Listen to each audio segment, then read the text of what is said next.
Hi hello, എല്ലാവർക്കും നമസ്കാരം. കരമനയാറിന്റെ പടിഞ്ഞാറേ കരയിൽ കിഴക്ക് ദർശനത്തിൽ പുഴകളെയും മലകളെയും കണികണ്ടുണരുന്നൊരു ഉണ്ണിക്കണ്ണൻ. തന്റെ ഭക്തർ ആഗ്രഹ സാഫല്യത്തിനായി ക്ഷേത്രനടയിൽ സമർപ്പിക്കുന്ന മഞ്ചാടികൾ ക്ഷേത്രത്തിന്റെ പലയിടത്തും കൊണ്ടിടുന്ന ഉണ്ണിക്കണ്ണന്റെ ലീലാവിലാസങ്ങൾ നിറഞ്ഞു നിൽക്കുന്നൊരു പുണ്യക്ഷേത്രം. ഇവിടെ ആഗ്രഹ സാഫല്യത്തിനായി ഉണ്ണിക്കണ്ണന് മഞ്ചാടികൾ സമർപ്പിച്ചാൽ ഏതാഗ്രഹവും സാധ്യമാകുമെന്നാണ് വിശ്വാസം. തിരുവനന്തപുരം ജില്ലയിലെ തൃക്കണ്ണാപുരം ശ്രീകൃഷ്ണസ്വാമി ക്ഷേത്രം.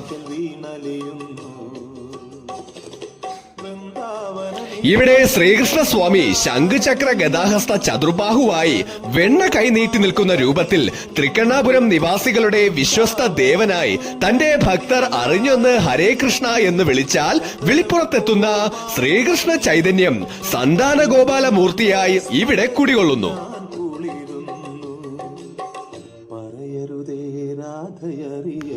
അഷ്ടമി രോഹിണിയാണ് ഇവിടത്തെ പ്രധാന ഉത്സവം. ഭഗവാൻ ശ്രീകൃഷ്ണൻ അഷ്ടമി തിഥിയും രോഹിണിയും ചേരുന്ന പുണ്യദിനത്തിലാണ് ജന്മമെടുത്തത്.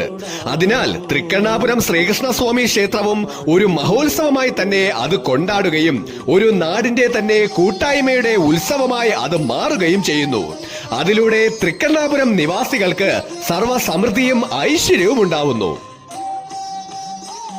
ഈ ക്ഷേത്രം പത്മനാഭസ്വാമി ക്ഷേത്രത്തോളം പഴക്കമുണ്ട് എന്ന് വിശ്വസിക്കുന്നു. പത്മനാഭസ്വാമി ക്ഷേത്രത്തിന്റെ അവകാശികളായിരിക്കുന്ന 8 യോഗം പോറ്റിമാരിൽ ഒരാളായ കൂവക്കര മഠം ആണ് ഈ ക്ഷേത്രം നോക്കി നടത്തിയിരുന്നത്. അങ്ങനെ ക്ഷേത്രം ക്ഷയിച്ചു പോകുന്ന ഒരു അവസ്ഥ വരികയും നാട്ടുകാർ ചേർന്ന് ഒരു ട്രസ്റ്റ് രൂപീകരിക്കുകയും ക്ഷേത്രത്തിനാവശ്യമായ കാര്യങ്ങൾ ചെയ്യുകയുമായിരുന്നു.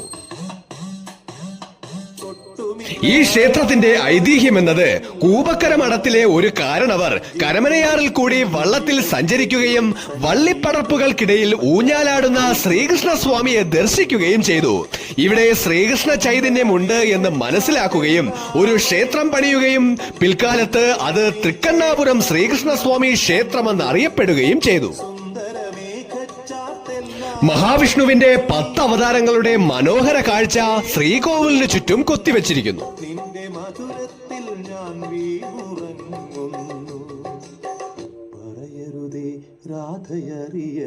സന്താനമില്ലാതെ ദുഃഖം അനുഭവിക്കുന്നവർ ഇവിടെ സന്താന ഗോപാല പുഷ്പാഞ്ജലി തുടർച്ചയായി നടത്തിയാൽ സന്താന സൗഭാഗ്യം ലഭിക്കുമെന്നാണ് വിശ്വാസം. രോഹിണി നക്ഷത്രത്തിൽ ഇവിടെ നവകാഭിഷേകവും ശീവേലിയുമൊക്കെ വളരെ വിശേഷമായി നടക്കുന്നു. വലത് കൈ നീട്ടി നിൽക്കുന്ന ഉണ്ണിക്കണ്ണന്റെ കയ്യിൽ തൃക്കൈവെണ്ണയും കദളിപ്പഴവും വച്ചു കൊടുക്കുകയാണെങ്കിൽ മനസ്സുരുകി പ്രാർത്ഥിച്ചാൽ ഏതാഗ്രഹവും സാധിക്കുമെന്നാണ് വിശ്വാസം.